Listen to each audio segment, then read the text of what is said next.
ವೀಕ್ಷಕರೇ, ಪಂಚಪರೀಕ್ಷೆ ವಿಶೇಷ ಕಾರ್ಯಕ್ರಮಕ್ಕೆ ಸ್ವಾಗತ. ನಾನು ರಾಧಾ ಹಿರೇಗೌಡ, ನನ್ನ ಜೊತೆ ಇದ್ದಾರೆ ಅರುಣ್ ಬಡಿಗೇರ. ಒಟ್ಟಾರೆ ದೇಶದಲ್ಲಿ ಅತಿ ಹೆಚ್ಚು ವಿಧಾನಸಭೆ ಮತ್ತು ಲೋಕಸಭೆ ಸ್ಥಾನಗಳನ್ನು ಮತ್ತು ಅತಿ ಹೆಚ್ಚು ಸಂಖ್ಯೆಯ ಜನರನ್ನ ಹೊಂದಿರುವ ಉತ್ತರ ಪ್ರದೇಶ ಸೇರಿದಂತೆ ಪಂಚರಾಜ್ಯಗಳ ಚುನಾವಣಾ ಫಲಿತಾಂಶ 11ಕ್ಕೆ ಪ್ರಕಟವಾಗುತ್ತೆ. ಆದರೆ ಈಗ ಸಮೀಕ್ಷೆಗಳು ಬರುವಂತಹ ಸಮಯ ವೀಕ್ಷಕರೇ. ಸಮೀಕ್ಷೆಗಳು ಏನು ಹೇಳುತ್ತೆ ಅಂದ್ರೆ, ಚುನಾವಣದ ನಂತರದ ಸಮೀಕ್ಷೆಗಳು ಏನನ್ನ ಹೇಳುತ್ತೆ, ಜನರ ನಾಡಿ ಮಿಡಿತ ಹೇಗಿದೆ. ಯಾಕಂದ್ರೆ ಮುಂದಿನ ಲೋಕಸಭಾ ಚುನಾವಣೆಯ ಫಲಿತಾಂಶಕ್ಕೆ ಈ ಪಂಚರಾಜ್ಯಗಳ ಚುನಾವಣಾ ಫಲಿತಾಂಶ ದಿಕ್ಸೂಚಿ ಅಂತಾನೆ ಹೇಳಲಾಗ್ತಾ ಇದೆ. ಹೀಗಾಗಿ ಎಲ್ಲಾ ಪಕ್ಷಗಳಿಗೂ ಕೂಡ ಈ ಪಂಚರಾಜ್ಯಗಳ ಚುನಾವಣಾ ಫಲಿತಾಂಶ ತುಂಬಾನೇ ಮಹತ್ವವಾದದ್ದು. ಹಾಗಾದ್ರೆ ಈಗ ಚುನಾವಣಾ ಸಮೀಕ್ಷೆಗಳು ಏನು ಹೊರಬರುತ್ತೆ, ಅದಕ್ಕೆ ಸಂಬಂಧಪಟ್ಟಂತಹ ಪ್ರತಿಯೊಂದು ಕ್ಷಣದ ಮಾಹಿತಿಯನ್ನ ನಿಮ್ಮ ಪಬ್ಲಿಕ್ ಟಿವಿ ನಿಮ್ಮ ಮುಂದೆ ಇಡುತ್ತೆ. ಅಷ್ಟೇ ಅಲ್ಲ, ನೋಟ್ ಬ್ಯಾನ್ ನಂತರ ನಡೀತಾ ಇರುವಂತಹ ಈ ಪಂಚರಾಜ್ಯ ಚುನಾವಣಾ ಫಲಿತಾಂಶ ಮತ್ತು ಸಮೀಕ್ಷೆ ಏನಿದೆ, ಇದು ಒಟ್ಟಾರೆ ಒಂದು ಅತಿ ಮಹತ್ವದ ಸುಧಾರಣಾ ಕ್ರಾಂತಿ ಅಂತ ಏನು ಹೇಳಲಾಗ್ತಾ ಇತ್ತು ಮೋದಿ ಅವರ ಆ ನಡೆಗೆ ಜನ ಹೇಗೆ ರಿಯಾಕ್ಟ್ ಮಾಡಿದ್ದಾರೆ. ಬಹಳಷ್ಟು ವಿಚಾರಗಳಿವೆ ವೀಕ್ಷಕರೇ. ಆ ಎಲ್ಲಾ ವಿಚಾರಗಳನ್ನ ನಿಮ್ಮ ಮುಂದೆ ತಂದಿಡುವಂತಹ ಪ್ರಯತ್ನ ಮಾಡ್ತೀವಿ. ಇದೇ ಈ ಹೊತ್ತಿನ ವಿಶೇಷ. ಪಂಚರಾಜ್ಯಗಳ ಚುನಾವಣಾ ಫಲಿತಾಂಶ ಮಾರ್ಚ್ 11ಕ್ಕೆ ಅಂದ್ರೆ ಇನ್ನು 2 ದಿನಗಳಲ್ಲಿ ಬಹಿರಂಗ ಆಗುತ್ತೆ. ಆದ್ರೆ ಅದಕ್ಕಿಂತ ಮುಂಚೆ ಚುನಾವಣೋತ್ತರ ಸಮೀಕ್ಷೆಗಳು ಈಗ ಬಯಲಾಗುವಂತಹ ಸಮಯ ವೀಕ್ಷಕರೇ. ಹಾಗಾದ್ರೆ ಚುನಾವಣೋತ್ತರ ಸಮೀಕ್ಷೆಯ ಫಲಿತಾಂಶ ಏನಿರಬಹುದು ಅನ್ನೋದರ ಬಗ್ಗೆ ಜನ ತುಂಬಾನೇ ಕುತೂಹಲದಿಂದ ಕಾಯ್ತಾ ಇದ್ದಾರೆ. ಯಾಕಿಷ್ಟು ಕುತೂಹಲ ಅನ್ನೋದಕ್ಕೆ ಒಂದು ಬ್ರೇಕಿಂಗ್ ನ್ಯೂಸ್ ಬರ್ತಾ ಇದೆ ನೋಡಿ.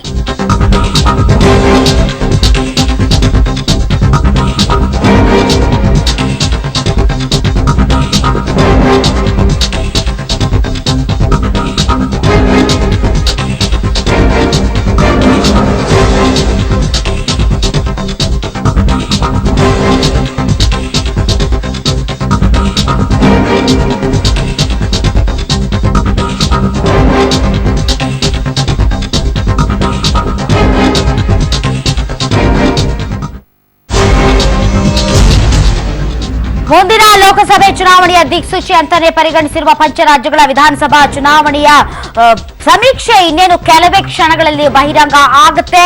ಉತ್ತರ ಪ್ರದೇಶ ಬಹುದೊಡ್ಡ ರಾಜ್ಯ, ಪಂಜಾಬ್, ಮಣಿಪುರ, ಗೋವಾ, ಉತ್ತರಾಖಂಡ್ ನಲ್ಲಿ ಏನಾಗುತ್ತೆ? ಚುನಾವಣೋತ್ತರ ಸಮೀಕ್ಷೆಯ ಫಲಿತಾಂಶದತ್ತ ಕೋಟ್ಯಂತರ ಜನರ ಚಿತ್ತ ಇದೆ. ಉತ್ತರ ಪ್ರದೇಶದಲ್ಲಿ ಈ ಬಾರಿ ಏನಾಗುತ್ತೆ? ಬಿಜೆಪಿಯ ಕಮಲ ಅರಳುತ್ತಾ ಅಥವಾ ಉತ್ತರ ಪ್ರದೇಶದಲ್ಲಿ ಮೋದಿ ಹವಾ ವರ್ಕೌಟ್ ಆಗುತ್ತಾ? ಬಿಜೆಪಿಗೆ ನೋಟ್ ಬ್ಯಾನ್ ಬರವಾಗುತ್ತಾ ಅಥವಾ ಶಾಪವಾಗುತ್ತಾ ಅನ್ನೋದು ಈ ಬಾರಿಯ ಚುನಾವಣಾ ಫಲಿತಾಂಶದಿಂದ ಹೊರಬೀಳಲಿದೆ. ಆದ್ರೆ ಅದಕ್ಕೆ ಪೂರ್ವವಾಗಿ ಈಗ ಬರ್ತಾ ಇರುವಂತಹ ಸಮೀಕ್ಷೆಗಳಲ್ಲಿ ಜನರ ಮೂಡ್ ಹೇಗಿದೆ ಅನ್ನೋದರ ಬಗ್ಗೆ ಇನ್ನೇನು ಕೆಲವೇ ಕ್ಷಣಗಳಲ್ಲಿ ಒಂದು ಕ್ಲಿಯರ್ ಪಿಕ್ಚರ್ ಸಿಗುತ್ತೆ ಅಂತ ಅನ್ಸುತ್ತೆ. ಇನ್ನು ಉತ್ತರ ಪ್ರದೇಶ ಎಲ್ಲಾ ಪಕ್ಷಗಳಿಗೂ ಕೂಡ ತುಂಬಾನೇ ಇಂಪಾರ್ಟೆಂಟ್. ಯಾಕಂದ್ರೆ ಅತಿ ಹೆಚ್ಚು ಲೋಕಸಭಾ ಕ್ಷೇತ್ರ ಮತ್ತು ವಿಧಾನಸಭಾ ಸ್ಥಾನಗಳನ್ನ ಹೊಂದಿರುವಂತಹ ರಾಜ್ಯ ಇದು. ಈ ರಾಜ್ಯದಲ್ಲಿ ತಮ್ಮ ಆಧಿಪತ್ಯವನ್ನ ಸ್ಥಾಪಿಸೋದಕ್ಕೆ ಎಲ್ಲಾ ಪಕ್ಷಗಳು ಕೂಡ ಶಕ್ತಿ ಮೀರಿ ಪ್ರಯತ್ನವನ್ನ ಪಡೋದ್ರಿಂದ ಉತ್ತರ ಪ್ರದೇಶದಲ್ಲಿ ಯಾರಿಗೆ ಒಲಿಯುತ್ತೆ ವಿಜಯದ ಮಾಲೆ ಅನ್ನೋದು ದೊಡ್ಡ ಪ್ರಶ್ನೆ. ಉತ್ತರ ಪ್ರದೇಶದಲ್ಲಿ ಆಗುವಂತಹ ಬದಲಾವಣೆಗಳು ಭಾರತದಲ್ಲಿ ಇನ್ನುಳಿದ ರಾಜ್ಯಗಳ ಆಯಾ ಪಾರ್ಟಿಗಳ ಸ್ಟ್ಯಾಂಡ್ ಮೇಲೂ ಕೂಡ ಪರಿಣಾಮ ಬೀರೋದ್ರಿಂದ ಏನಾಗಬಹುದು? ಉತ್ತರ ಪ್ರದೇಶದಲ್ಲಿ ಸಮಾಜವಾದಿ ಪಾರ್ಟಿ ಆ ಸೈಕಲ್ ಪಂಚರ್ ಆಗುತ್ತಾ? ಇನ್ನು ಅಖಿಲೇಶ್ ಮತ್ತು ರಾಹುಲ್ ಗಾಂಧಿ ಅವರ ಗಠಬಂಧನ ಏನು ಮೈತ್ರಿ ಅಂತ ಹೇಳ್ತಾರೆ, ಆ ಮೈತ್ರಿ ಮೋಡಿ ಮಾಡುತ್ತಾ? ಇನ್ನು ಕಮಲ ಹಾಗೂ ಸೈಕಲ್ಗೆ ಅಬ್ಬರಿಸಿ ಬೊಬ್ಬಿರಿಯುತ್ತಾ ಆನೆ ಅಂದ್ರೆ ಮಾಯಾವತಿ ಅವರ ಪಕ್ಷ. ಹೀಗಾಗಿ ಬಹಳಷ್ಟು ಪ್ರಶ್ನೆಗಳು, ಆ ಪ್ರಶ್ನೆಗಳಿಗೆ ಉತ್ತರವನ್ನ ಕಂಡುಕೊಳ್ಳುವಂತಹ ಪ್ರಯತ್ನದಲ್ಲಿ ಕೆಲವು ಕ್ಷಣಗಳಲ್ಲಿ ಚುನಾವಣಾ ಸಮೀಕ್ಷೆಯ ಒಂದು ಮಾಹಿತಿ ನಿಮ್ಮ ಮುಂದೆ ಇಡ್ತೀವಿ.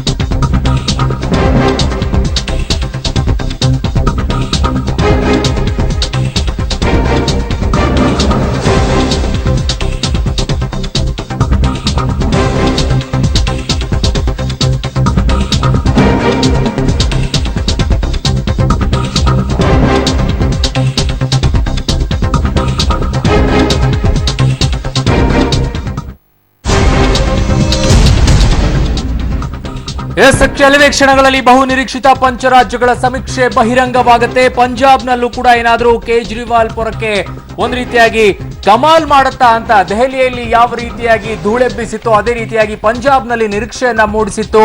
ಅದೇ ರೀತಿಯಾಗಿ ಈಗೇನಾದ್ರೂ ಎಕ್ಸಿಟ್ ಪೋಲ್ ಅಲ್ಲಿ ನಮಗೆ ಸಮೀಕ್ಷೆಯಲ್ಲಿ ಒಂದು ರೀತಿಯಾಗಿ ಲೆಕ್ಕಾಚಾರಗಳು ಏನಾದ್ರೂ ಸಿಗುತ್ತಾ, ಪಂಜಾಬ್ನಲ್ಲಿ ಕೇಜ್ರಿವಾಲ್ ಅವರು ಪುರಕ್ಕೆ ಸಂಪೂರ್ಣವಾಗಿ ಕಮಾಲ್ ಮಾಡುತ್ತಾ ಅನ್ನೋ ಒಂದಿಷ್ಟು ಪ್ರಶ್ನೆಗಳಿಗೆ ಉತ್ತರ ಕೆಲವೇ ಕ್ಷಣಗಳಲ್ಲಿ ಸಿಗುತ್ತೆ. ಜೊತೆಗೆ ಪಂಜಾಬ್ನ ಜನ ರಾಹುಲ್ ಗಾಂಧಿ ಕೈ ಏನಾದರೂ ಹಿಡಿತಾರ, ಬಹಳ ನಿರೀಕ್ಷೆ ಕಾಂಗ್ರೆಸ್ ಅನ್ನದಿದ್ದು ಪಂಜಾಬ್ನಲ್ಲಿ ನಮಗೊಂದಿಷ್ಟು ಸಿಕ್ಕಿಬಿಡುತ್ತೆ, ಅಲ್ಲೊಂದಿಷ್ಟು ಅಧಿಕಾರದ ಗದ್ದುಗೆಯನ್ನು ಹಿಡ್ಕೊಳ್ಬಹುದು ಅನ್ನೋ ಲೆಕ್ಕಾಚಾರಗಳನ್ನ ಹಾಕ್ತಾ ಇತ್ತು. ಆದ್ರೆ ಆ ಪಕ್ಷ ಅಲ್ಲಿ ಬಂದಿದ್ರಿಂದ ಕಾಂಗ್ರೆಸ್ಗೆ ಸ್ವಲ್ಪ ಹಿಂದೇಟಾಗುತ್ತೆ ಅನ್ನೋ ರೀತಿ ಅನಲೈಸಿಸ್ ಮಾಡಲಾಗ್ತಾ ಇತ್ತು. ಆದ್ರೆ ಸಮೀಕ್ಷೆಯಲ್ಲಿ ಏನ್ ಹೇಳಲಾಗುತ್ತೆ ಗೊತ್ತಿಲ್ಲ. ಸದ್ಯಕ್ಕೆ ಉತ್ತರಾಖಂಡ್ ನಲ್ಲಿ ಕೈ ಛಿದ್ರ ಆಗುತ್ತಾ ಅನ್ನೋ ಪ್ರಶ್ನೆ ಕೂಡ ಎದುರಾಗ್ತಾ ಇದೆ. ಇದೆಲ್ಲವೂ ಕೂಡ ಸಮೀಕ್ಷೆಯಿಂದ ಬಹಿರಂಗವಾಗುತ್ತೆ. ಇನ್ನು ಗೋವಾದಲ್ಲಿ ಏನಾದ್ರೂ ಬಿಜೆಪಿ ಮತ್ತೆ ಪಾರ್ಟಿ ಮಾಡುತ್ತಾ, ಅಂದ್ರೆ ಪಾರ್ಟಿ ಅಂದ ತಕ್ಷಣ ನೀವು ಪಕ್ಷ ಅಂತ ಅನ್ಕೊಳ್ಬಿಡಿ, ಇಂಗ್ಲಿಷ್ ನಲ್ಲಿ ನಾವು ಪಾರ್ಟಿ ಅಂತ ಕರಿತೀವಲ್ಲ, ಆ ರೀತಿಯಾಗಿ ಮತ್ತೆ ಗೆಲುವನ್ನ ಸಾಧಿಸಿ ಏನಾದ್ರೂ ಸೆಲೆಬ್ರೇಷನ್ ಅನ್ನ ಮಾಡ್ಕೊಳ್ಳುತ್ತಾ ಗೊತ್ತಿಲ್ಲ. ಇದೆಲ್ಲವೂ ಕೂಡ ಈಗ ಸಮೀಕ್ಷೆ ಬಹಿರಂಗ ಆದ್ಮೇಲೆ ಗೊತ್ತಾಗುತ್ತೆ ಯಾವ ರೀತಿಯಾಗಿ ಅಲ್ಲಿ ಬಿಜೆಪಿ ಕಮಾಲ್ ಮಾಡುತ್ತೆ ಅಂತ ಹೇಳಿ. ಇನ್ನು ಮಣಿಪುರದ ಜನ ಮೊದಲ ಬಾರಿಗೆ ಏನಾದ್ರೂ ಮೋದಿಗೆ ಜೈ ಅಂತಾರ ಅಂತ. ಇಲ್ಲಿಯವರೆಗೂ ಕೂಡ ಕಾಂಗ್ರೆಸ್ನೇ ಅಲ್ಲಿ ಗದ್ದುಗೆಯನ್ನ ಸಾಧಿಸ್ತಾ ಇತ್ತು. ಹಾಗಾಗಿ ಮಣಿಪುರದಲ್ಲಿ ಬಿಜೆಪಿ ಹಿಡಿತವನ್ನ ಸಾಧಿಸೋಕೆ ಮೋದಿಗೆ ಜನ ಜೈ ಅಂತಾರ ಗೊತ್ತಿಲ್ಲ. ಇದೆಲ್ಲವೂ ಕೂಡ ಈಗ ಹೊರಗಡೆ ಬರಬೇಕು. ಕೆಲವೇ ಕ್ಷಣಗಳಲ್ಲಿ ಚುನಾವಣೋತ್ತರ ಸಮೀಕ್ಷೆಯ ಕ್ಷಣದ ಮಾಹಿತಿಯನ್ನ ಕೂಡ ನಿಮ್ಮ ಮುಂದೆ ಇಡ್ತೀವಿ.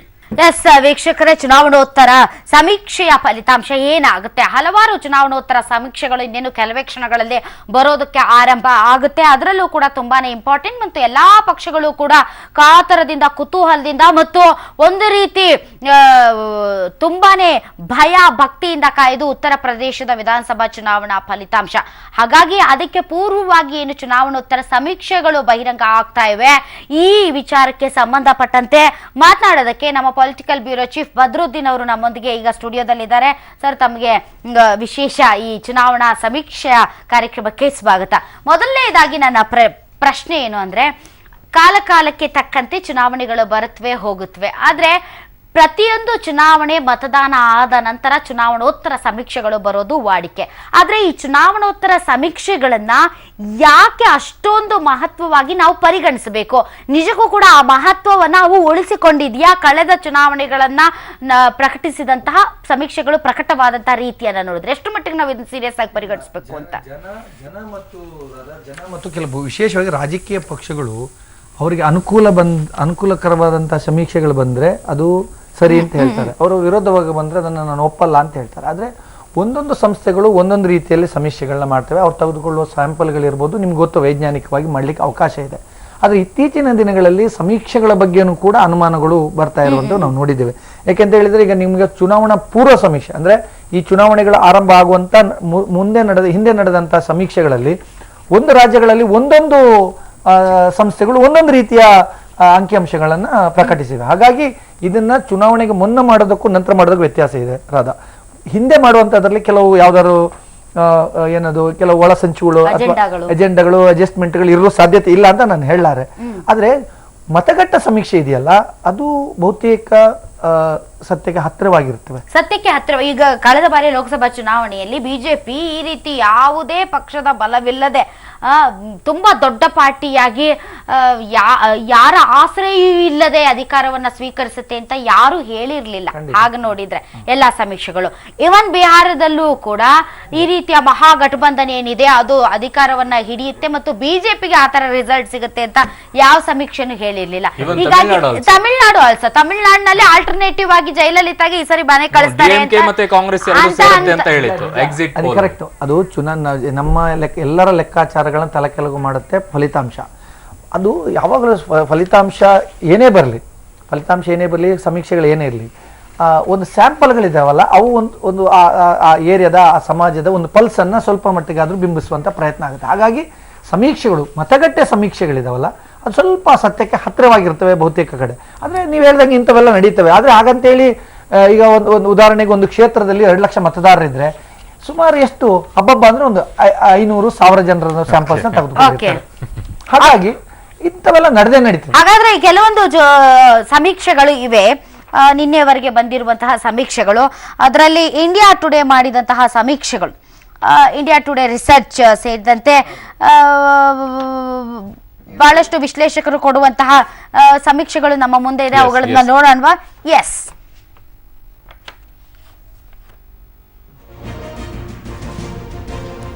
ಇಂಡಿಯಾ ಟುಡೇ ರಿಸರ್ಚ್ ನಡೆಸಿರುವಂತಹ ಒಂದು ಸಮೀಕ್ಷೆಯ ಲೆಕ್ಕಾಚಾರಗಳಲ್ಲಿ ನೋಡೋದಾದ್ರೆ ಬಿಜೆಪಿ 170 ಸೀಟ್ಗಳನ್ನ ಪಡೆಯುತ್ತೆ ಅನ್ನೋ ಲೆಕ್ಕಾಚಾರಗಳನ್ನ ಇದು ಹೇಳ್ತಾ ಇದೆ. ಇದು ಉತ್ತರ ಪ್ರದೇಶದ ಲೆಕ್ಕಾಚಾರ.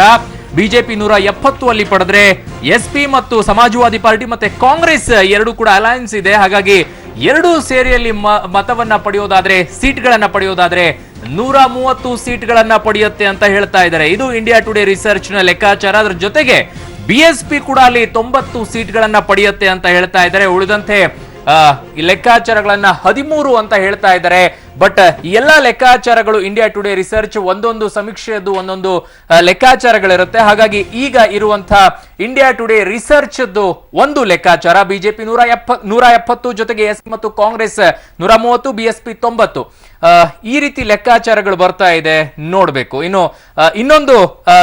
ಇನ್ನೊಂದು ಸಮೀಕ್ಷೆ ಕೂಡ ಇದೆ. ಆ ಸಮೀಕ್ಷೆ ಏನಿದೆ ಅಂತ ನೋಡೋಣ. ಜಾವೇದ್ ಅನ್ಸಾರಿ ರಾಜಕೀಯ ವಿಶ್ಲೇಷಕರು ಕೊಟ್ಟಿರುವಂತಹ ಲೆಕ್ಕಾಚಾರ, ಆ ಸಮೀಕ್ಷೆ ಈ ರೀತಿಯಾಗಿದೆ. ಎಸ್, ಇದು ಜಾವೇದ್ ಅನ್ಸಾರಿ ರಾಜಕೀಯ ವಿಶ್ಲೇಷಕರು ಮಾಡಿರುವಂತಹ ಒಂದು ಸಮೀಕ್ಷೆ. ಇದು ಇಂಡಿಯಾ ಟುಡೇ ಅವರದ್ದೇ. 160 ಸೀಟ್ಗಳನ್ನ ಬಿಜೆಪಿ ಪಡೆದುಕೊಳ್ಳುತ್ತೆ ಅಂತ ಲೆಕ್ಕಾಚಾರಗಳನ್ನ ಇದರಲ್ಲಿ ಹೇಳ್ತಾ ಇದ್ದಾರೆ. ಜೊತೆಗೆ ಎಸ್ಪಿ ಮತ್ತು ಕಾಂಗ್ರೆಸ್ 140ರಿಂದ 150 ಆಸುಪಾಸಿನಲ್ಲಿ ಸೀಟನ್ನ ಪಡೆಯುತ್ತೆ ಅಂತ ಹೇಳ್ತಾ ಇದ್ದಾರೆ. ಮೇಲೆ ಇಂಡಿಯಾ ಟುಡೇ ರಿಸರ್ಚ್ ನವರ ಲೆಕ್ಕಾಚಾರ ನೋಡಿದ್ರಿ 170, 130 ಇತ್ತು. ಆದ್ರೆ ಇಲ್ಲಿ ಸ್ವಲ್ಪ ಕಡಿಮೆ ಆಗ್ತಾ ಬರುತ್ತೆ. ಬಿಜೆಪಿ 160ಕ್ಕೆ ಇಳಿಯುತ್ತೆ, 140ರಿಂದ 50 ಎಸ್ಪಿ ಮತ್ತು ಕಾಂಗ್ರೆಸ್ ಹೆಚ್ಚಿಗೆ ಪಡೆಯುತ್ತೆ ಅಂತ ಹೇಳ್ತಾ ಇದ್ದಾರೆ. ಇನ್ನು ಬಿಎಸ್ಪಿ 90ರಿಂದ 105 ಇದೆ, ಅದರ್ಸ್ 12ರಿಂದ 15 ಇದೆ. ಎಲ್ಲ ಲೆಕ್ಕಾಚಾರಗಳು ಸ್ವಲ್ಪ ವೇರಿಯೇಷನ್ ಆಗುತ್ತೆ. ಇನ್ನು ಸುನೀತಾ ಅರೋನ್ ಚುನಾವಣಾ ತಜ್ಞೆ, ಇವರು ಕೊಟ್ಟಿರುವಂತಹ ಲೆಕ್ಕಾಚಾರಗಳನ್ನ ನೋಡೋಣ. ಸಮೀಕ್ಷೆಯಲ್ಲಿ ಯಾವ ಲೆಕ್ಕಾಚಾರಗಳನ್ನ ಕೊಟ್ಟಿದ್ದಾರೆ ಅಂತ ಹೇಳಿ. ಬಿಜೆಪಿ ಇದರಲ್ಲಿ ಸಮೀಕ್ಷೆಯಲ್ಲಿ ಬರುವಂತಹ ಲೆಕ್ಕಾಚಾರದಲ್ಲಿ 160ರಿಂದ 180, ಅಂದ್ರೆ ಡಿಫರೆನ್ಸ್ ತುಂಬಾ 20 ಕೊಡ್ತಾ ಇದ್ದಾರೆ. ಎಸ್ಪಿ ಮತ್ತು ಕಾಂಗ್ರೆಸ್ ಅಲ್ಲಿ 130ರಿಂದ 150 ಅಂತ ಹೇಳ್ತಾ ಇದ್ದಾರೆ. ಬಿಎಸ್ಪಿ 90ರಿಂದ 100 ಅನ್ನೋ ಹೇಳ್ತಾ ಇದ್ದಾರೆ. ಅದರ್ಸ್ 8ರಿಂದ 10 ಸೀಟ್ಗಳನ್ನ ಪಡೆಯುತ್ತಂತೆ. ಎಸ್, ನೋಡಿದ್ರಲ್ಲ ವೀಕ್ಷಕರೇ, ಇಂಡಿಯಾ ಟುಡೇ ಸೇರಿದಂತೆ ವಿವಿಧ ಚುನಾವಣಾ ತಜ್ಞರು ಮತ್ತು ಜ್ಯೋತಿಷಿಗಳು ಕೊಟ್ಟಂತಹ ಕೆಲ ಸಮೀಕ್ಷೆಗಳನ್ನ ನಾವು ನೋಡಿದ್ವಿ ವೀಕ್ಷಕರೇ. ಎಸ್, ಹಾಗಾದ್ರೆ ಈಗ ಒಂದು ಬ್ರೇಕ್ ತಗೊಳ್ತೀವಿ. ಬ್ರೇಕ್ ನ ನಂತರ ಇನ್ನೇನು ಚುನಾವಣೋತ್ತರ ಸಮೀಕ್ಷೆಗಳು ಒಂದೊಂದಾಗಿ ಬರೋದಕ್ಕೆ ಆರಂಭ ಆಗುತ್ತೆ ವೀಕ್ಷಕರೇ. ಹಾಗಾಗಿ ಪಂಚ ರಾಜ್ಯಗಳಲ್ಲೇ ಜನರ ಸದ್ಯದ ಮೂಡನ್ನ ಹೇಗೆ ಆಯಾ ಸಂಸ್ಥೆಗಳು ಲೆಕ್ಕಾಚಾರವನ್ನ ಹಾಕಿವೆ ಅನ್ನೋದ್ರ ಬಗ್ಗೆ ನಿಮಗೆ ಕ್ಷಣದ ಮಾಹಿತಿಯನ್ನ ಕೊಡ್ತೀವಿ. ಅಷ್ಟೇ ಅಲ್ಲ, ಅತಿಥಿಗಳು ನಮ್ಮೊಂದಿಗೆ ಇರ್ತಾರೆ, ಅವರಿಂದ ಕೂಡ ವಿಶ್ಲೇಷಣೆ ನಡೆಯುತ್ತೆ. ಎಸ್, ಪಂಚರಾಜ್ಯಗಳ ಚುನಾವಣೋತ್ತರ ಸಮೀಕ್ಷೆಗಳ ಫಲಿತಾಂಶವನ್ನ ಈಗ ನಾವು ಕೊಡೋದಕ್ಕೆ ಆರಂಭ ಮಾಡ್ತೀವಿ ವೀಕ್ಷಕರೇ. ಆದ್ರೆ ಅದಕ್ಕಿಂತ ಮುಂಚೆ ತಮಗೆ ಗೊತ್ತಿರಬಹುದು, ಕ್ರಿಕೆಟ್, ಫುಟ್ಬಾಲ್ಗಳಂತಹ ದೊಡ್ಡ ದೊಡ್ಡ ಮ್ಯಾಚ್, ಅದು ಕೂಡ ವರ್ಲ್ಡ್ ಕಪ್ ಆಗುವಂತಹ ಸಂದರ್ಭದಲ್ಲಿ ಯಾರು ಗೆಲ್ಲಬಹುದು ಅನ್ನೋದರ ಬಗ್ಗೆ ಭವಿಷ್ಯ ನುಡಿಯೋದಕ್ಕೆ ಆಮೆ ಶಾಸ್ತ್ರ ಮತ್ತು ಆಕ್ಟೋಪಸ್ ಶಾಸ್ತ್ರಗಳನ್ನ ಕೂಡ ನೋಡಿದ್ವಿ. ಅದೇ ರೀತಿ ಒಂದು ಗಿಳಿ ಶಾಸ್ತ್ರ ಕೂಡ ಎಲೆಕ್ಷನ್ ರಿಸಲ್ಟ್ ಬಗ್ಗೆ ಹೇಳ್ತಾ ಇದೆ. ಅದೇನು ಹೇಳ್ತಾ ಇದೆ ಅನ್ನೋ ಲೆಕ್ಕಾಚಾರ ನಿಮ್ಮ ಮುಂದೆ ಇಡ್ತಾ ಇದ್ದೀವಿ.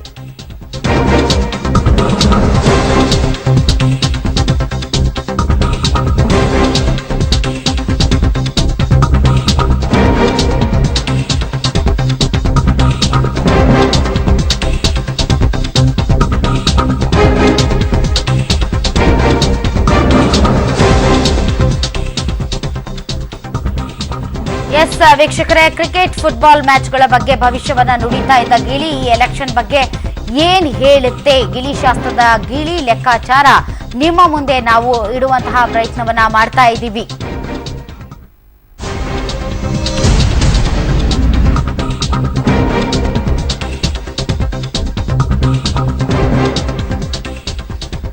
ಎಸ್, ಈ ಜ್ಯೋತಿಷ್ಯದ ಪ್ರಕಾರ, ಈ ಲೆಕ್ಕಾಚಾರದ ಪ್ರಕಾರ ನೋಡೋದಾದ್ರೆ ಶೀಲಾ ಬಜಾಜ್ ಅವರು ಟ್ಯಾರೋ ಕಾರ್ಡ್ ಲೀಡರ್, ಅಂದ್ರೆ ಈ ಗಿಳಿ ಕಾರ್ಡ್ ಅನ್ನ ತೆಗೆಯುವಂತವರು, ಅವರ ಲೆಕ್ಕಾಚಾರದಲ್ಲಿ ನೋಡೋದಾದ್ರೆ ಈ ರೀತಿಯಾಗಿದೆ. ಬಿಜೆಪಿ 150 ಸೀಟ್ಗಳನ್ನ ಪಡೆಯುತ್ತೆ ಅಂತ ಈ ಶಾಸ್ತ್ರದಲ್ಲಿ ಹೇಳ್ತಾ ಇದ್ದಾರೆ. ಎಸ್ಪಿ ಮತ್ತು ಕಾಂಗ್ರೆಸ್ 190 ಸೀಟ್ಗಳನ್ನ ಪಡೆಯುತ್ತಂತೆ. ಬಿಎಸ್ಪಿ 65ರಿಂದ 69 ಸೀಟು, ಉಳಿದಂತೆ 5ರಿಂದ 10 ಸೀಟ್ಗಳನ್ನ ಪಡೆಯುತ್ತೆ ಅಂತ ಈ ಲೆಕ್ಕಾಚಾರದಲ್ಲಿ ಗಮನಿಸೋದಾದ್ರೆ ಎಸ್ಪಿ ಮತ್ತು ಕಾಂಗ್ರೆಸ್ 190, ಇನ್ನು ಒಂದು 12 ಅಥವಾ 13 ಸೀಟ್ಗಳು ಬೇಕಾಗುತ್ತೆ. ಆ ಲೆಕ್ಕಾಚಾರದಲ್ಲಿ ನೋಡೋದಾದ್ರೆ ಅದರ್ ಸಿಗ್ತಾರೆ, ಆ ಲೆಕ್ಕದಲ್ಲಿ ಹೋಗ್ತಾರೆ. ಇದು Sheela Bajaj tarot card reader ಕೊಟ್ಟಿರುವಂತಹ ಒಂದು ಜ್ಯೋತಿಷ್ಯದ ಲೆಕ್ಕಾಚಾರ. ಇನ್ನು ರಿಷಿ ದ್ವಿವೇದಿ ಅವರು ಖ್ಯಾತ ಜ್ಯೋತಿಷಿಗಳು ಕೊಟ್ಟಿರುವಂತಹ ಸಮೀಕ್ಷೆಯ ಅಂದ್ರೆ ಅವರ ಜ್ಯೋತಿಷ್ಯದ ಪ್ರಕಾರ ಹೇಳಿರುವಂತಹ ಲೆಕ್ಕಾಚಾರ ಇದು.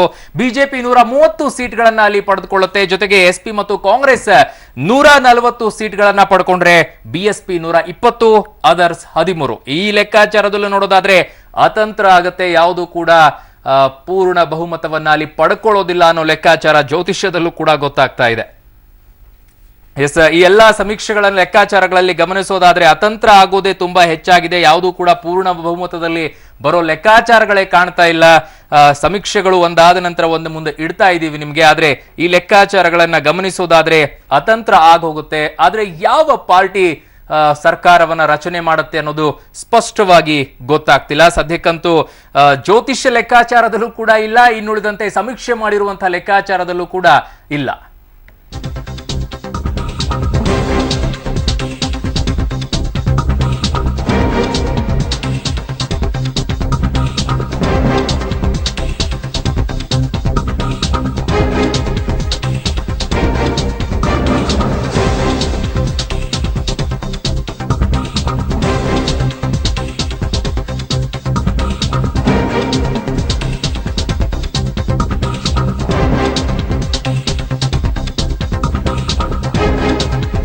ಇಂಟೆಲಿಜೆನ್ಸ್ ಬ್ಯೂರೋ ರಿಪೋರ್ಟ್ ಮೋದಿ ಕೈ ಸೇರಿದೆ ಅಂತ ಒಂದು ಬ್ರೇಕಿಂಗ್ ನ್ಯೂಸ್ ಬರ್ತಾ ಇದೆ. ನಿನ್ನೆ ತಾನೇ 7 ಹಂತದ ಉತ್ತರ ಪ್ರದೇಶದ ವಿಧಾನಸಭೆ ಚುನಾವಣೆಯ ಮತದಾನ ಮುಗಿದು ಹೋಗಿತ್ತು. ಮುಗಿದ ಬೆನ್ನಲ್ಲೇ ಈಗ ಮೋದಿ ಕೈ ಸೇರಿದೆಯಂತೆ ಇಂಟೆಲಿಜೆನ್ಸ್ ಬ್ಯೂರೋ ರಿಪೋರ್ಟ್. ಇದರ ಪ್ರಕಾರ ಬಿಜೆಪಿಗೆ 180, ಎಸ್ಪಿ ಪ್ಲಸ್ ಕಾಂಗ್ರೆಸ್ನ ಮೈತ್ರಿಗೆ 140 ಮತ್ತು ಬಿಎಸ್ಪಿಗೆ ಎಷ್ಟು ಅನ್ನೋದರ ಲೆಕ್ಕಾಚಾರವನ್ನ ಇದೀಗ ನಾವು ನಿಮ್ಮ ಮುಂದೆ ಇಡ್ತಾ ಇದ್ದೀವಿ. ಆದ್ರೆ ಈ ಐಬಿ ರಿಪೋರ್ಟ್ ಅಂದ್ರೆ ಈ ಗುಪ್ತಚರ ಇಲಾಖೆಯ ರಿಪೋರ್ಟೇ ಫೈನಲ್ ಆಗಿ ರಿಸಲ್ಟ್ ಆಗಿ ಬರುವಂತಹ ಚಾನ್ಸಸ್ ತುಂಬಾ ಕಡಿಮೆ. ಹೀಗಾಗಿ ಯಾರು ಅಧಿಕಾರದಲ್ಲಿ ಇರ್ತಾರೋ ಅವರ ಫೇವರ್ ಆಗಿ ಇಂತಹ ಗುಪ್ತಚರ ಇಲಾಖೆಯ ರಿಸಲ್ಟ್ಗಳು ಅಥವಾ ಅವರ ಸಮೀಕ್ಷೆಗಳು ಅವರ ಪರವಾಗಿ ವ್ಯಕ್ತವಾಗೋದು ಸರ್ವೇ ಸಾಮಾನ್ಯ ರೂಢಿ. ಹಾಗಾಗಿ ಇಂಟೆಲಿಜೆನ್ಸ್ ಬ್ಯೂರೋ ಕೊಟ್ಟಿರುವಂತಹ ಈ ರಿಪೋರ್ಟ್ ಅನ್ನ ಎಷ್ಟರ ಮಟ್ಟಿಗೆ ಸೀರಿಯಸ್ ಆಗಿ ತೆಗೆದುಕೊಳ್ಳಬೇಕು ಅನ್ನೋದರ ಬಗ್ಗೆನೂ ಕೂಡ ಸಾಕಷ್ಟು ಅನುಮಾನಗಳು ಇವೆ.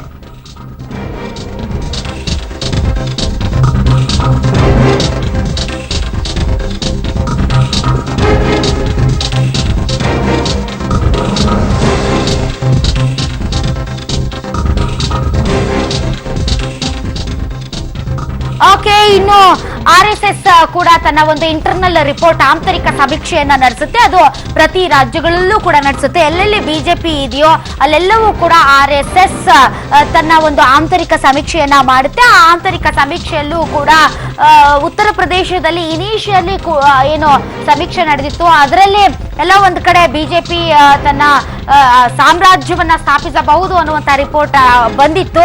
ಹಾಗೆಯೇ 7 ಹಂತಗಳು ಮುಕ್ತಾಯವಾಗ್ತಾ ಹತ್ರ ಬಂದದ್ದೇ ಹಲವಾರು ಬಾರಿ ಈ ಸರ್ವೆಗಳು ರಿಪೋರ್ಟ್ಗಳು ಆಂತರಿಕವಾದಂತಹ ಸರ್ವೆಗಳು ಏನಿವೆ ಅವು ಕ್ಷಣಕ್ಕೂ ಬದಲಾಗುತ್ತಾ ಬಂದಿತ್ತು. ಹೀಗಾಗಿ RSS ರಿಪೋರ್ಟ್ ಪ್ರಕಾರ ಬಿಜೆಪಿ 160, ಎಸ್ಪಿ ಮತ್ತು ಕಾಂಗ್ರೆಸ್ ಮೈತ್ರಿ 140, ಬಿಎಸ್ಪಿ 90 ಮತ್ತು ಇತರರು 13. ರಾಜ್ಯಗಳ ಚುನಾವಣೋತ್ತರ ಸಮೀಕ್ಷೆಯ ಕ್ಷಣದ ಮಾಹಿತಿಯನ್ನ ನಿಮ್ಮ ಮುಂದೆ ಇಡ್ತೀವಿ. ಈ ಕಾರ್ಯಕ್ರಮದಲ್ಲಿ ಭಾಗವಹಿಸೋದಕ್ಕೆ ಅತಿಥಿ ನಮ್ಮೊಂದಿಗೆ ಜಾಯಿನ್ ಆಗಿದ್ದಾರೆ ರಾಜಕೀಯ ವಿಶ್ಲೇಷಕರಾದಂತಹ ಶಂಕರ್ ಶೆಟ್ರು. ಸರ್, ತಮಗೆ ವಿಶೇಷ ಕಾರ್ಯಕ್ರಮಕ್ಕೆ ಸ್ವಾಗತ.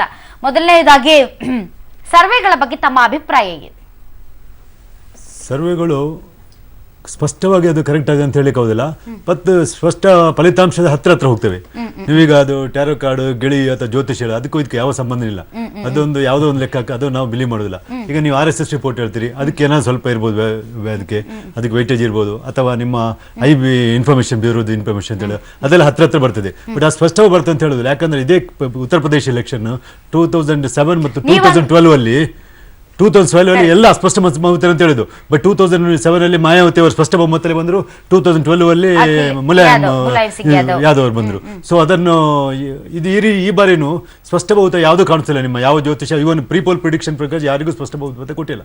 ಎಲ್ಲಾದ್ರೂ ಎಲ್ಲ ಅತಂತ್ರ ಅಂತ ಹೇಳ್ತಾರೆ. ಎಲ್ಲಾದ್ರೂ ಹತ್ರ ಬಂದ್ರೆ ಬಟ್ ಕೆಲವರು ಸಮೀಕ್ಷೆಯಲ್ಲಿ ಎಸ್ಪಿ ಕಾಂಗ್ರೆಸ್ ಕಂಬೈನ್ ಜಾಸ್ತಿ ಅಂತ ಹೇಳ್ತಾರೆ, ಕೆಲವು ಸಮೀಕ್ಷೆಯಲ್ಲಿ ಬಿಜೆಪಿ ನಂಬರ್ ಲೀಡಿ ಅಂತ. ಬಟ್ ಲೇಟೆಸ್ಟ್ ರಿಪೋರ್ಟ್ ಪ್ರಕಾರ ಫೀಲ್ಡ್ ಅಲ್ಲಿ ನಡೆದ ಪ್ರಕಾರ ಬಿಜೆಪಿ ಸ್ವಲ್ಪ ಎಡ್ಜ್ ಇದ್ದಾಗ ಈಗ ಎಸ್ಪೆಷಲಿ ಉತ್ತರ ಪ್ರದೇಶದ ಮೇಲೆ ಎಲ್ಲರ ಕಣ್ಣು ಇರೋದ್ರಿಂದ ಈ 7 ಹಂತದ ಏನು ಮತದಾನ ನಡೀತೋ ಪ್ರತಿಯೊಂದು ಹಂತದ ಮತದಾನ ನಡೆದ ತಕ್ಷಣನೇ ಒಂದು ಸರ್ವೆ ಮಾಡ್ತಾ ಇದ್ರು.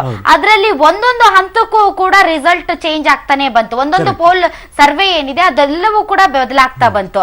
ಹಾಗಾಗಿ ಏನ್ ಅನ್ಸುತ್ತೆ, ಈ ಬದಲಾಗ್ತಾ ಇರುವಂತ ಸರ್ವೆವನ್ನ? ಬದಲಾದ ಸರ್ವೆ ಅಂದ್ರೆ ಫಸ್ಟ್ ಈಸ್ಟರ್ನ್ ಸೈಡ್ ಅಲ್ಲಿ ಮಾಡ್ತಾರೆ ಆಕ್ಚುಲಿ.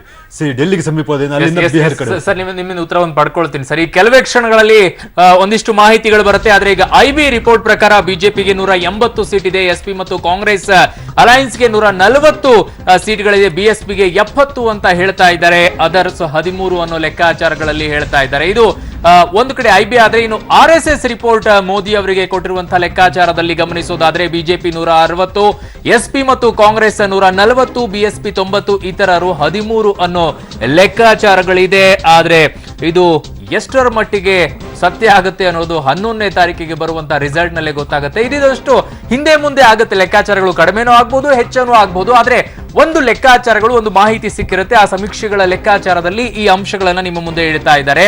RSS ಕೊಟ್ಟಿರುವಂತಹ ಲೆಕ್ಕಾಚಾರದ ಪ್ರಕಾರ ಬಿಜೆಪಿಗೆ 160 ಬರುತ್ತೆ. ಆದ್ರೆ ಮುಂಚೆ ಕೊಟ್ಟಂತ RSS ರಿಪೋರ್ಟ್ ಪ್ರಕಾರ ಒಂದ್ ಸ್ವಲ್ಪ ಹೆಚ್ಚಿಗೆ ಇತ್ತು ಬಿಜೆಪಿಗೆ, ಆದ್ರೆ ಸ್ವಲ್ಪ ಕಡಿಮೆ ಆದಂತೆ ಕಾಣ್ತಾ ಇದೆ.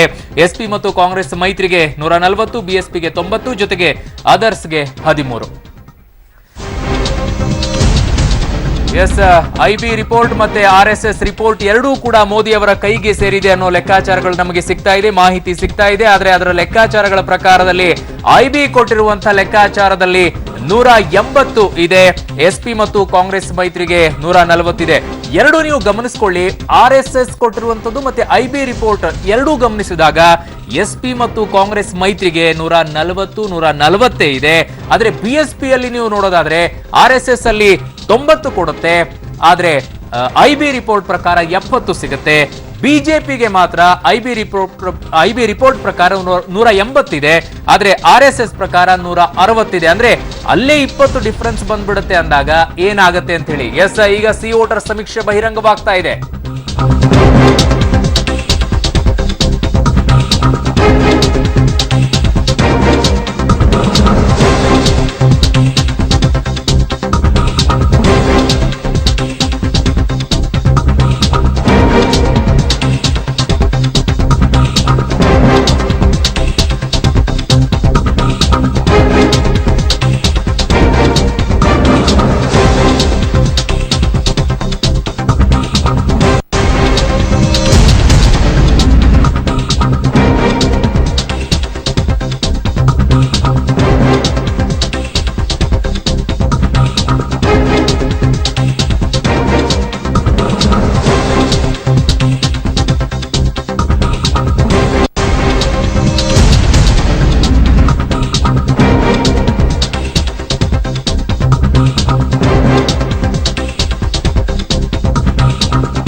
ವೀಕ್ಷಕರೇ, ಒಂದೊಂದಾಗಿ ಚುನಾವಣೋತ್ತರ ಸಮೀಕ್ಷೆಗಳು ಬಹಿರಂಗ ಆಗ್ತಾ ಇದೆ. ನ್ಯೂಸ್ ಎಕ್ಸ್ ಮತ್ತು ಸಿ ವೋಟರ್ ಪ್ರಕಾರ ಎರಡೂ ಸಮೀಕ್ಷೆಗಳ ಪ್ರಕಾರ ಉತ್ತರ ಪ್ರದೇಶದಲ್ಲಿ ಬಿಜೆಪಿ ಅತಿ ಹೆಚ್ಚು ಸ್ಥಾನಗಳನ್ನ ಪಡೆದುಕೊಳ್ಳುತ್ತೆ ಅನ್ನುವಂತಹ ಒಂದು ವಿಚಾರ ಇದೀಗ ನಿಮ್ಮ ಟಿವಿ ಸ್ಕ್ರೀನ್ ಮೇಲೆ ಬರ್ತಾ ಇದೆ. ನ್ಯೂಸ್ ಎಕ್ಸ್ ಸಮೀಕ್ಷೆ ಮತ್ತು ಸಿ ವೋಟರ್ ಸಮೀಕ್ಷೆ ಬಹಿರಂಗ ಆಗಿದೆ. ಉತ್ತರ ಪ್ರದೇಶದಲ್ಲಿ ಬಿಜೆಪಿ ಅತಿ ಹೆಚ್ಚು ಸ್ಥಾನಗಳನ್ನ ಪಡೆದುಕೊಳ್ಳುತ್ತೆ. ಆದ್ರೆ ಅತಿ ಹೆಚ್ಚು ಸ್ಥಾನ ಅಂದ್ರೆ ಎಷ್ಟು? ಒಂದು ಸರ್ಕಾರವನ್ನ ರಚನೆ ಮಾಡುವಷ್ಟ ಅಥವಾ ಇನ್ನು ಬೇರೆ ಬೇರೆ ಪಕ್ಷಗಳೊಂದಿಗೆ ಮೈತ್ರಿಯನ್ನ ಮಾಡಿಕೊಂಡು ಸರ್ಕಾರ ಮಾಡುವಷ್ಟ? ಹಾಗಾದ್ರೆ ಬೇರೆ ಪಕ್ಷಗಳೊಂದಿಗೆ ಮೈತ್ರಿ ಮಾಡ್ಕೊಳ್ಬೇಕು ಅಂದ್ರೆ ಉಳಿದಿರುವಂತದ್ದು BSP ಮತ್ತು SP ಕಾಂಗ್ರೆಸ್ ಮೈತ್ರಿ. ಹೀಗಾಗಿ ಯಾವ ಪಕ್ಷಗಳು ಯಾರ್ಯಾರ ಜೊತೆ ಮೈತ್ರಿ ಮಾಡ್ಕೊಳ್ತವೆ ಅನ್ನುವಂಥದ್ದು. ಹಾಗಾಗಿ ಒಂದು ರೀತಿ ಅತಿ ಹೆಚ್ಚು ಸ್ಥಾನ, ಆದ್ರೆ ಎಷ್ಟು ಸ್ಥಾನ ನಿಜಕ್ಕೂ ಕೂಡ ಸರ್ಕಾರ ರಚನೆ ಮಾಡುವಷ್ಟು ಅಂದ್ರೆ ಬಿಜೆಪಿಗೆ 185 ಸ್ಥಾನಗಳನ್ನ ಈಗ ನ್ಯೂಸ್ ಎಕ್ಸ್ ತೋರಿಸ್ತಾ ಇದೆ. SP ಪ್ಲಸ್ ಕಾಂಗ್ರೆಸ್ 120, BSP 90, ಇನ್ನು 185 ಬಿಜೆಪಿ ಅಂತ ತೋರಿಸ್ತಾ ಇದೆ. 185 ಅಂದ್ರೆ ಆ ಮ್ಯಾಜಿಕ್ ನಂಬರ್ ತಲುಪೋದಕ್ಕೆ ಎಷ್ಟು ಅಗತ್ಯ ಇದೆ, ಅದನ್ನ ಯಾವ ಕಡೆಯಿಂದ ಅದು ಭರಿಸುತ್ತೆ ಅನ್ನೋದು ಕೂಡ ತುಂಬಾನೇ ಇಂಪಾರ್ಟೆಂಟ್ ಅಂತ ಅನ್ಸುತ್ತೆ. ಉಳಿದಿರುವಂತದ್ದು BSP ಜೊತೆ ಮೊದಲು ಟ್ರೈ ಮಾಡಬಹುದೇನೋ ಗೊತ್ತಿಲ್ಲ, ಆದ್ರೆ BSP ಇದಕ್ಕೆ ಒಪ್ತಾರ, ಮಾಯಾವತಿ ಅವರು ಒಪ್ತಾರ ಅನ್ನುವಂಥದ್ದು. ಇನ್ನು ಏನು ಮೈತ್ರಿ ಆಗಿತ್ತು SP ಮತ್ತು ಕಾಂಗ್ರೆಸ್ ಜೊತೆ, ಒಂದು ಮಹಾ ಮೈತ್ರಿ ಆಗ್ಬಹುದು ಬಿಹಾರ ರೀತಿಯಲ್ಲಿ ಅಂತ ಹೇಳಲಾಗ್ತಾ ಇತ್ತು. ಆದರೆ ಅಖಿಲೇಶ್ ಯಾದವ್ ಮಾತಾಡ್ತಾ ನಾನು ಅವ್ರನ್ನ ಬುವ್ವ ಅಂತ ಕರಿತೀನಿ, ಆದ್ರೆ ಅವರು ಬಿಜೆಪಿ ಅವ್ರಿಗೆ ರಾಖಿ ಕಟ್ತಾರೆ ಅಂತ ಹೇಳಿರೋದನ್ನ ಗಮನಿಸಿದರೆ ಬಹಳಷ್ಟು ಲೆಕ್ಕಾಚಾರಗಳು ಉಲ್ಟಾ ಆಗಬಹುದು. ಇನ್ನು ಗೋವಾದಲ್ಲೂ ಕೂಡ ನ್ಯೂಸ್ ಎಕ್ಸ್ ಪ್ರಕಾರ ಬಿಜೆಪಿ 15 ಸ್ಥಾನ, ಅಂದ್ರೆ ಉತ್ತರ ಪ್ರದೇಶ ಮತ್ತು ಗೋವಾದಲ್ಲಿ ಬಿಜೆಪಿ ಅತಿ ಹೆಚ್ಚು ಸ್ಥಾನಗಳನ್ನ ಪಡೆಯಬಹುದು ಅಂತ ಈ ನ್ಯೂಸ್ ಎಕ್ಸ್ ಸಮೀಕ್ಷೆ ಹೇಳ್ತಾ ಇದೆ. ಉತ್ತರ ಪ್ರದೇಶ ತುಂಬಾನೇ ಇಂಪಾರ್ಟೆಂಟ್ ಎಲ್ಲಾ ಪಕ್ಷಗಳಿಗೂ. ಹಾಗಾಗಿ ಉತ್ತರ ಪ್ರದೇಶದಲ್ಲೇ ಬಿಜೆಪಿ ಒಂದು ಒಳ್ಳೆಯ ಸಾಧನೆ ಮಾಡಬಹುದು ಈ ಬಾರಿ ಅನ್ನುವಂತ ಲೆಕ್ಕಾಚಾರಗಳಿತ್ತು. ಆದ್ರೆ ಅವು ಎಷ್ಟರ ಮಟ್ಟಿಗೆ ಸೀಟ್ಗಳಾಗಿ ಕನ್ವರ್ಟ್ ಆಗ್ತವೆ ಅನ್ನೋದರ ಮೇಲೆ ಬಹಳಷ್ಟು ಇಡೀ ದೇಶದ ರಾಜಕೀಯದ ಚಿತ್ರಣ ಬದಲಾಗಬಹುದು ಅನ್ನುವಂಥದ್ದು. ಹಾಗಾಗಿ ನ್ಯೂಸ್ ಎಕ್ಸ್ ಸಮೀಕ್ಷೆ ಈಗ ಬಹಿರಂಗ ಆಗ್ತಾ ಇದೆ. ಇದು ಪ್ರಾಥಮಿಕವಾಗಿ ಬರ್ತಾ ಇರುವಂತಹ ಮಾಹಿತಿಗಳು ವೀಕ್ಷಕರೇ. ಹೀಗಾಗಿ ಆ ಕ್ಷಣಕ್ಕೆ ಸಿಕ್ಕಂತಹ ಮಾಹಿತಿಗಳನ್ನ ನಿಮ್ಮ ಮುಂದೆ ಇಡ್ತಾ ಇದ್ದೀವಿ. ಗೋವಾದಲ್ಲಿ ಬಿಜೆಪಿ 15, ಕಾಂಗ್ರೆಸ್ 10 ಮತ್ತು ಆಪ್ 7. ಬಹಳ ಜನ ಹೇಳ್ತಾ ಇದ್ರು ಆಪ್ ಈ ಬಾರಿ ಪಂಜಾಬ್ ಅಲ್ಲಿ ಮತ್ತು ಗೋವಾದಲ್ಲಿ ಸಿಕ್ಕಾಪಟ್ಟೆ ಬೇರೆಯವರ ಓಟ್ಗಳನ್ನ ಕಸಿದುಕೊಳ್ಳಬಹುದು. ಅದರಲ್ಲೂ ಕೂಡ ಪಂಜಾಬ್ನಲ್ಲಿ ಗೋವಾ ಅಧಿಕಾರದ ಗದ್ದುಗೆಯನ್ನ ಏರಬಹುದು ಅನ್ನುವಂಥದ್ದು. ಇನ್ನು ಗೋವಾದಲ್ಲಿ ಬಿಜೆಪಿಗೆ ಹೊಡೆತ ಕೊಡಬಹುದು ಅಂತ ಹೇಳಲಾಗ್ತಾ ಇತ್ತು. ಹೀಗಾಗಿ ನ್ಯೂಸ್ ಎಕ್ಸ್ ಸಮೀಕ್ಷೆಯ ತಾವೀಗ ನೋಡ್ತಾ ಇದ್ದೀರಿ ವೀಕ್ಷಕರೇ. Exit poll 2017 BJP 185, Congress 120, BSP 90 ಮತ್ತು ಇತರೆ 8. 403 ಸದಸ್ಯ ಬಲದ ರಾಜ್ಯದಲ್ಲಿ ಸದ್ಯ ಸಮಾಜವಾದಿ ಪಕ್ಷ ಆಳ್ವಿಕೆ ನಡೆಸ್ತಾ ಇದೆ. ಅಖಿಲೇಶ್ ಯಾದವ್ ಮುಖ್ಯಮಂತ್ರಿ ಆಗಿದ್ದಾರೆ. 2012ರ ರಿಸಲ್ಟ್ ಕೂಡ ತಾವು ನೋಡ್ತಾ ಇದ್ರಿ. ಎಸ್ಪಿ 224, ಬಿಎಸ್ಪಿ 80, ಬಿಜೆಪಿ 47, ಕಾಂಗ್ರೆಸ್ 28 ಸ್ಥಾನಗಳಲ್ಲಿ ಗೆಲುವು ಸಾಧಿಸಿತ್ತು. ಅಂದ್ರೆ ಕಳೆದ ಬಾರಿ ಒಂದು ಕ್ಲಿಯರ್ ಇಂಡಿಕೇಶನ್ ಇತ್ತು ಮತದಾರರದ್ದು. ಆದ್ರೆ ಈಗ ಸಮೀಕ್ಷೆಗಳು ಬಹಿರಂಗ ಪಡಿಸ್ತಾ ಇರುವಂತಹ ಈ ರಿಸಲ್ಟ್ ಅನ್ನ ನೋಡಿದ್ರೆ ಒಂದು ರೀತಿ ಅನಿಶ್ಚಿತತೆ ಇದೆಯಾ ಅನ್ನುವಂತ ಸಣ್ಣ ಅನುಮಾನ ಬರುತ್ತೆ. ಆದ್ರೆ ಯಾವ ಪಕ್ಷ ಅತಿ ದೊಡ್ಡ ಪಕ್ಷವಾಗಿ ಹೊರಹೊಮ್ಮುತ್ತೆ, ಆ ಪಕ್ಷಕ್ಕೆ ಇತರೆ ಪಕ್ಷಗಳು ಸಪೋರ್ಟ್ ಮಾಡ್ತಾವ ಅಂತ. ಯಾಕಂದ್ರೆ ಅಲ್ಲಿ ಇರೋದೇ 3 ಪಕ್ಷಗಳು, 4 ಪಕ್ಷಗಳು. ಹೀಗಾಗಿ ಯಾರ್ಯಾರ ಜೊತೆ ಹೋಗ್ತಾರೆ ಅಂತ.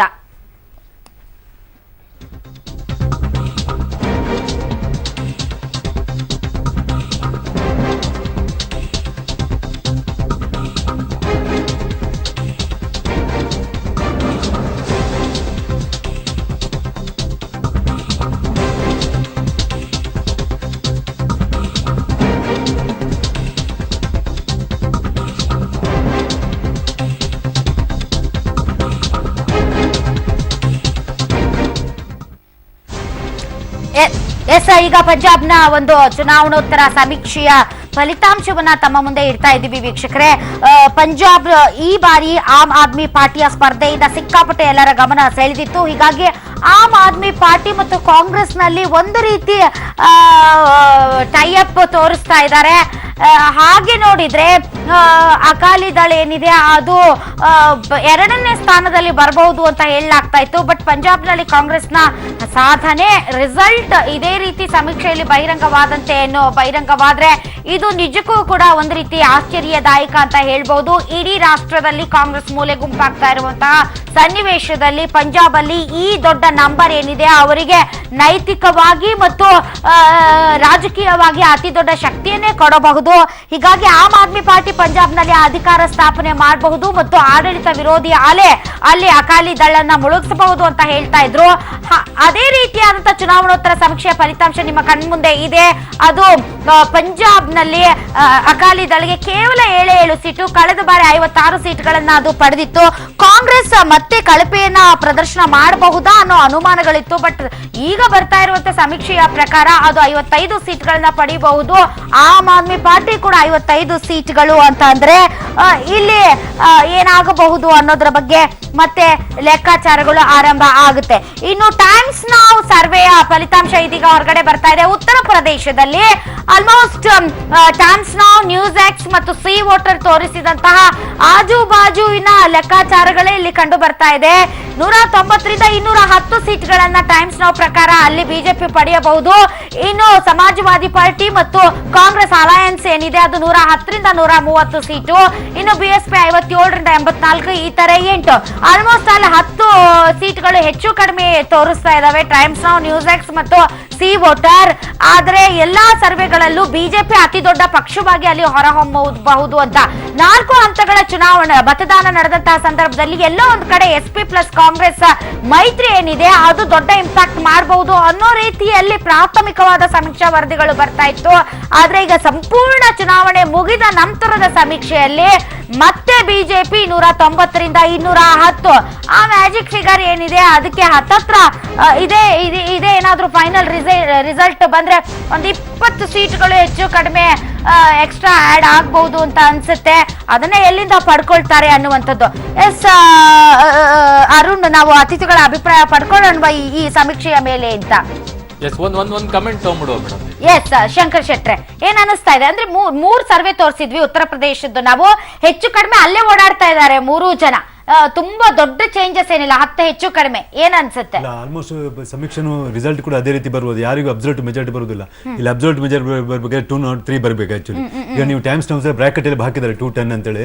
ಅಂದ್ರೆ ಕೆಳಗಿನ ಅಂಕೆಗೂ ಮೇಲ್ ನಂಬರ್ಗೂ 30 ನಂಬರ್ಸ್ ಡಿಫರೆನ್ಸ್ ಉಂಟು. ಯೂಸಲಿ ಸಮೀಕ್ಷೆಯಲ್ಲಿ 5 ನಂಬರ್ ಡಿಫರೆನ್ಸ್ ತೋರಿಸ್ತಾರೆ. ಇದರಲ್ಲಿ 30 ನಂಬರ್ ಸೇಫರ್ ಸೈಡ್ 190ರಿಂದ 220 ಸಾರಿ 20 ನಂಬರ್. ಯೂಸಲಿ ಸಮೀಕ್ಷೆಯಲ್ಲಿ 5-10ಗಿಂತ ಜಾಸ್ತಿ ಡಿಫರೆನ್ಸ್ ತೋರಿದಿಲ್ಲ. ಸೊ ಮೋಸ್ಟ್ಲಿ ಇವರು ಸೇಫರ್ ಸೈಡ್ ಅಲ್ಲಿ 20 ಡಿಫರೆನ್ಸ್ ತೋರಿಸ್ತಾ ಇದ್ದಾರೆ. ಬಟ್ ಇದ್ರಲ್ಲಿ ಏನು ಗೊತ್ತು, ಯಾರಿಗೂ ಎಕ್ಸಿಟ್ ಪೋಲ್ ರಿಸಲ್ಟ್ ಪ್ರಕಾರ ಯಾರಿಗೂ ಮೆಜಾರಿಟಿ ಬರುವಾಗಿಲ್ಲ. ಇನ್ನು ಮೆಜಾರಿಟಿ ಬಳಿ ಕ್ವಶನ್ ಕೊಯಲೇಷನ್ ಗವರ್ಮೆಂಟ್ ಬರ್ತದೆ. ಕೊಯಲೇಷನ್ ಅಲ್ಲಿ ಉಂಟಲ್ಲ ಮೋಸ್ಟ್ ಅದು ಯಾವ ರೀತಿ ಆಗ್ತದೆ ಹೇಳಿಕೋಲ್ಲ. ಹಿಂದೆ ಮಾಯಾವತಿ ಅಂಶ ಶರ್ತ ತಗೊಂಡಿದ್ರು, ಎಂದೂ ನಾನು ಮುಲಾಯಮ್ನೊಟ್ಟಿಗೆ ಮೈತ್ರಿ ಮಾಡಲ್ಲ ಅಂತ.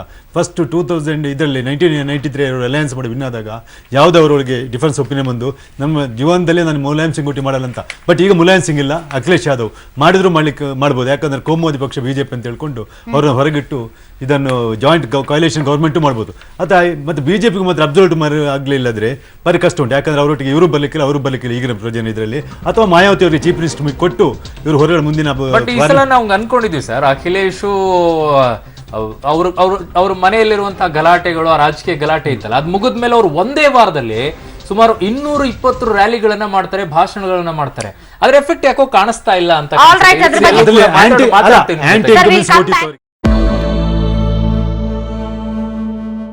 ಒಂದು ಕಡೆ ವಿಶ್ವವ್ಯಾಪಿ ಇವತ್ತು ಅಂತಾರಾಷ್ಟ್ರೀಯ ಮಹಿಳಾ ದಿನವನ್ನು ಆಚರಣೆ ಮಾಡ್ತಾ ಇದ್ರೆ ಭಾರತದಲ್ಲಿ, ಅದರಲ್ಲೂ ಹೆಚ್ಚಾಗಿ ಇವತ್ತು ಭಾರತದಲ್ಲಿ ನಡೀತು, ಅದರ ನಿನ್ನೆ ಕರ್ನಾಟಕದಲ್ಲಿ ಪ್ರಾರಂಭ ಆಗಿರೋದು. ಒಂದು ಹೆಣ್ಣು ಮಗಳು ತನಗಿರುವಂತಹ ಒಂದು ಅದ್ಭುತ ಕಲೆಯನ್ನ ಪ್ರಚುರಪಡಿಸುವುದಕ್ಕೆ ಅವಕಾಶ ಕೊಡುತ್ತಿರುವಂತಹ ಮತಾಂಧರು. ಬರ್ತಿರುವಂತಹ ಮಗದೊಂದು ಬ್ರೇಕಿಂಗ್ ನ್ಯೂಸ್. ಹಿಂದೂ ದೇವರ ಹಾಡು ಹಾಡಿ ಸೈ ಎನಿಸಿಕೊಂಡಿದ್ದಂತಹ ಮುಸ್ಲಿಂ ಯುವತಿ ಸುಹಾನಾ ಸೈಯದ್. ಹಿಂದೂ ದೇವರ ಹಾಡು ಹಾಡಿದ್ದಕ್ಕೆ ಸುಹಾನಾ ಸೈಯದ್ಗೆ ಸಾಮಾಜಿಕ ಜಾಲತಾಣದಲ್ಲಿ ಬೆದರಿಕೆ ಕೂಡ ಹಾಕಲಾಗ್ತಾ ಇದೆ. ಮೂಲಭೂತವಾದಿಗಳ ವರ್ತನೆಗೆ ಬಿಜೆಪಿಯ ಸಂಸದ ಪ್ರತಾಪ್ ಸಿಂಹ ಖಂಡನೆ ವ್ಯಕ್ತಪಡಿಸಿದ್ದಾರೆ. ಇದೀಗ ಬರ್ತಾ ಇದೆ ಬ್ರೇಕಿಂಗ್ ನ್ಯೂಸ್.